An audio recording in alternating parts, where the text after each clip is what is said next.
क्योंकि जब हम बात करें शिक्षा व्यवस्था की, शिक्षा व्यवस्था के लिए बेहद ज़्यादा महत्वपूर्ण हो जाता है। अभी अनूप किसी से बातचीत कर रहे हैं। अनूप, आप बातचीत करके बताएं कि इस खबर पर क्या कुछ जानकारी है। जी अनूप। नहीं, इधर आप दिखा दीजिएगा। हम इस वक्त खड़े हैं लखनऊ के तेलीबाग के एक बेसिक शिक्षा परिषद के स्कूल में, प्राइमरी स्कूल है, और हमारे साथ इस स्कूल की प्रिंसिपल रीता पांडे जी मौजूद हैं। और ये गजट है जिसपे इन लोगों को अटेंडेंस देनी है। अब आप देखिए कि अटेंडेंस दे रही हैं, लेकिन ये बफरिंग हो रही है इसमें, और इनका कहना है कि ये बफरिंग जो है लगातार 10 से 15 मिनट तक होती रहती है, जिससे अटेंडेंस मिलने में काफ़ी दिक्कत होती है। और ये अटेंडेंस न सिर्फ प्रिंसिपल को देनी है, बल्कि टीचर को भी देनी है, और जो स्कूल के बच्चे हैं उनको भी देनी है।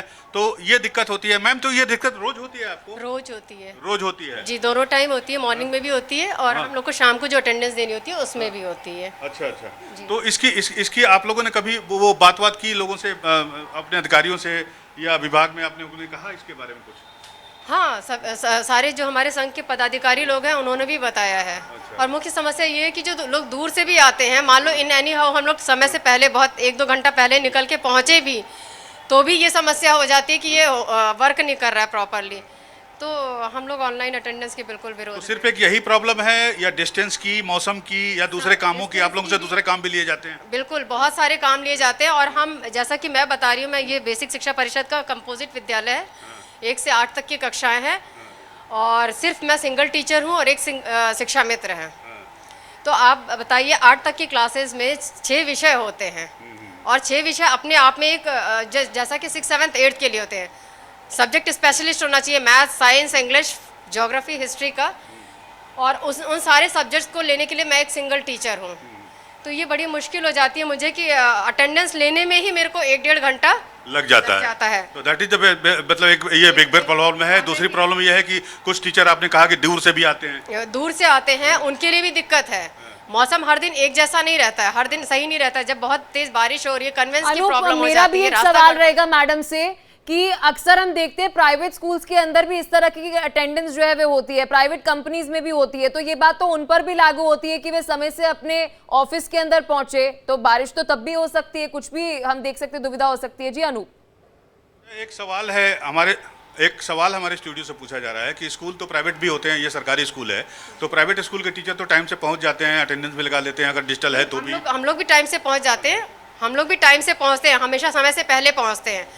लेकिन हमारे पास प्राइवेट स्कूल में प्रॉपर टीचर्स हैं, सारे चपरासी हैं, आया है, गेट खोलने वाला है, सफाई करने वाला है, सारा स्टाफ है, मैन पावर है, सब कुछ है, वाईफाई कनेक्शन है। यहाँ A to Z हम टीचर भी हैं, हम चपरासी भी हैं, हमें सफाई भी करवानी है। हमारे इलाके का जो नगर निगम कर्मचारी है वो सफाई भी नहीं करता है, उसके लिए भी बार बार मुझे जाके बोलना पड़ता है। फ़ोन हमारा वो उठाते नहीं, क्योंकि ऑलरेडी हमारा नंबर फीडेड होता है उनके पास। तो ना तो यहाँ सफाई होती है, मतलब काफी सारी जिम्मेदारी आप लोगों पे आती है। तो इसका सोल्यूशन क्या हो सकता है? आप जरा 1-2-3 नटसेल में बता दीजिए। इसका सोल्यूशन ये है कि प्रॉपर मैन पावर हो। आप प्राइवेट स्कूल से कंपेयर कर रहे हैं तो सारी चीज़ें हो, एक क्लर्क हो, चपरासी हो, और प्रॉपर स्टाफ हो, टीचर्स हो।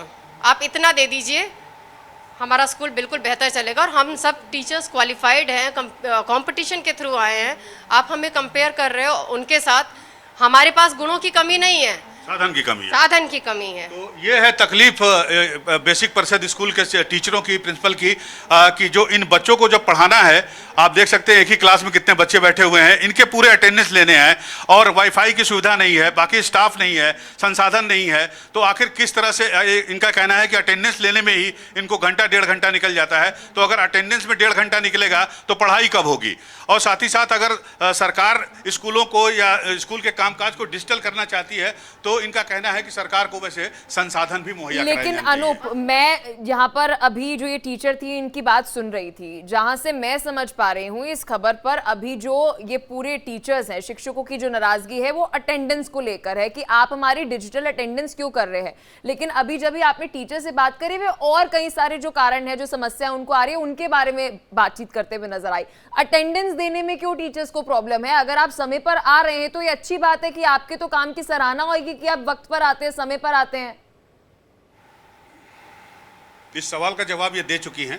वो तमाम कारण है, सबसे बड़ा कारण नेटवर्क है। लेकिन मैं फिर से एक बार इनसे सवाल दोहरा लेता हूँ। रीता जी, हमारा स्टूडियो पूछ रहा है कि अटेंडेंस देने में प्रॉब्लम क्या है आपको? आप दे दीजिए ना, क्या दिक्कत है? अटेंडेंस देने में प्रॉब्लम नहीं है। अटेंडेंस देने में प्रॉब्लम ये है कि हम टीचर्स स्टाफ कम है यहाँ पर, जो हमें साफ सफाई से लेकर के सारी चीज़ें देनी पड़ती है। सुबह आकर प्रार्थना के लिए बच्चों को तैयार कराना, लाइन लगवाना, सफाई करवाना, गार्जियंस को फोन इनका कर करके कि प्रदर्शन गार्जियन बच्चों मैन को रोक पावर लेते को हैं कि लेकर बच्चा है या चिल्ला रहा अटेंडेंस को काम लेकर है? नहीं प्लीज आप पहले ये साफ करिए, क्योंकि अगर अटेंडेंस को लेकर इनका प्रदर्शन है तो वो अलग मुद्दा है। व्यवस्था को लेकर अगर इनका प्रदर्शन है तो पावर को लेकर है या अटेंडेंस इस वजह से जल्दी नहीं हो पाता कि आपके पास नेटवर्क की दिक्कत होती है? हमारे अटेंडेंस नेटवर्क की दिक्कत भी है, वो सेकेंडरी है। मैन पावर की सबसे बड़ी प्रॉब्लम मैन पावर की है।